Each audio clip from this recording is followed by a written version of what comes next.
আল্লাহ সর্বশক্তিমান। আজকে 9 নং ইউনিয়নবাসীর পক্ষ থেকে আমাদের চুনারঘাট মধুপুরের, যিনি আমাদের চুনারঘাট মধুপুরকে নিয়ে স্বপ্ন দেখেন, সেই সাইদুল হক সুমন ভাইকে একজন কুচিক্রি মহল হত্যার উদ্দেশ্যে বিভিন্ন পায়তারা করছে। আমি প্রথমে ধন্যবাদ জানাতে চাই আজকে যারা এত কষ্ট করে 9 নম্বর ইউনিয়নবাসী মানববন্ধন আয়োজন করেছেন এবং এখানে যারা আজকে উপস্থিত হয়েছেন তাদেরকে ধন্যবাদ জানাতে চাই। আসলে আমরা আজকে আমরা এখানে একটা জিনিসের জন্য সবাই দাঁড়িয়েছি, সেটা হচ্ছে আমাদের আমানত, আমাদেরকে রক্ষা করতে হবে। আপনারা জানেন আমাদের এই চুনারঘাট মধুপুরের যিনি নবনির্বাচিত এমপি, তিনি চুনারঘাট মানুষকে এগিয়ে নিয়ে যাওয়ার জন্য তিনি দিন রাত কাজ করে যাচ্ছেন। আমাদের ফুটবল একাডেমির সাধারণ সম্পাদক কালসার ভাই বলেছেন তিনি আয় করে যা ইনকাম করেন তা চুনারঘাট মধুপুরের জন্য কিন্তু খরচ করেন। আপনারা জানেন উনি এক সপ্তাহের মধ্যে 5 দিন কিন্তু প্র্যাকটিস করেন হাইকোর্টে।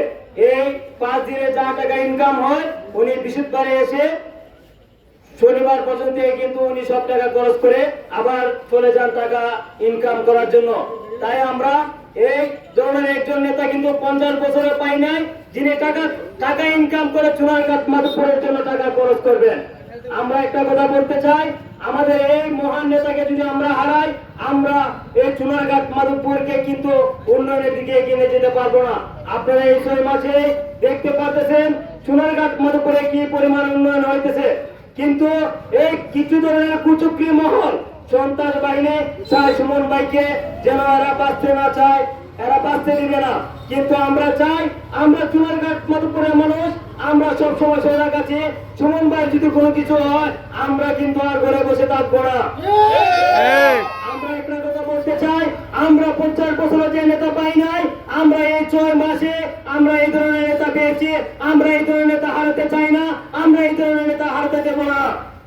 আমরা এইটাই প্রমাণ করে আজকে 9 নম্বর ইউনিয়নের প্রত্যেকটা জনগণ স্বতঃস্ফূর্তভাবে আজকে মানববন্ধনে অংশগ্রহণ করেছে। আমরা একটা জিনিস বিশ্বাস করি, সুমন ভাইকে যদি আমরা হারাই, চুনারঘাট মধুপুরে এই ধরনের নেতা জন্ম হবে না। তাই প্রিয় ভাইয়েরা, আমরা অনুরোধ রাখবো আমাদের এই সুমন ভাইকে বিভিন্ন ধরনের হত্যার হুমকি দিয়ে আপনারা কিন্তু বাঁচতে পারবেন না। সুমন ভাইকে যদি হত্যা করতে চান তাহলে এই চুনারঘাট মধুপুরের মানুষকে আগে হত্যা করতে হবে।